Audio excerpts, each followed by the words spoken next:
Welcome back नाज़रीन। Bulletin जी बाकायदा शुरुआत कंदासीं हिन अहम ख़बर सां। सिंध जे ॾाहे सियासतदान बरख अदीब ऐं अवामी तहरीक जे सरबराह रसूल बख्श पलीजो जी 6हीं वरसी जूं तैयारियूं शुरू थी वियूं आहिनि। सिंधियाणी तहरीक ऐं सिंधी गर्ल्स स्टूडेंट्स तहरीक पारां पलीजो जी मज़ार खां जुमशाई ताईं मोटरसाइकिल रैली कढी भेटा पेश कई वई।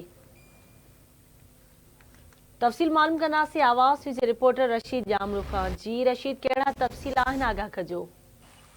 हाँ जी, सिंध के ॾाहे सियासतदान बरख अदीब अवामी तहरीक के सरबराह मोहतरम रसूल पलीजे जी 6हीं वरसी के मौके ते भेटा ॾिनी पई वञे, जॾहिं त 7 जून ते थींदड़ वरसी जूं तक़रीबन ऐं जलसे आम जूं तयारियूं ज़ोर शोर सां आहिनि। सिंधियाणी तहरीक ऐं सिंधी गर्ल्स स्टूडेंट तहरीक जी अॻुवाणनि डॉक्टर सिंधू मंगणार, साजिदा परियार, सफ़ी राजपर, बख्तार मला ऐं ॿियनि जी अॻुवाणी में पलीजो जी मदार खां जंगशई ताईं मोटरसाइकिल रैली कढी भेटा पेश कई हुई। रैली में शामिल सिंधियाणी तहरीक ऐं गर्ल्स तहरीक जे नाराया ऐं सिंधियाणी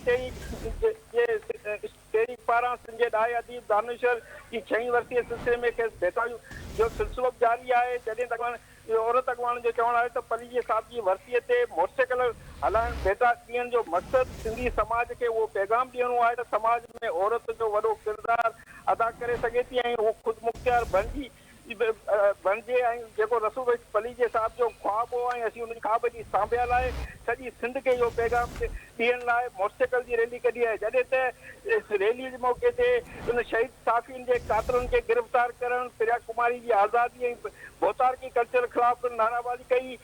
पलीजो साहिब जे अज़ीम लीडर हो ऐं जे ख़िदमतूं अवामी सियासी इल्मी अदबी पोरियो कॾहिं विसारे नथो सघिजे। जी ठीकु आहे रशीद, तव्हांजी महिरबानी अपडेट करण जे लाइ।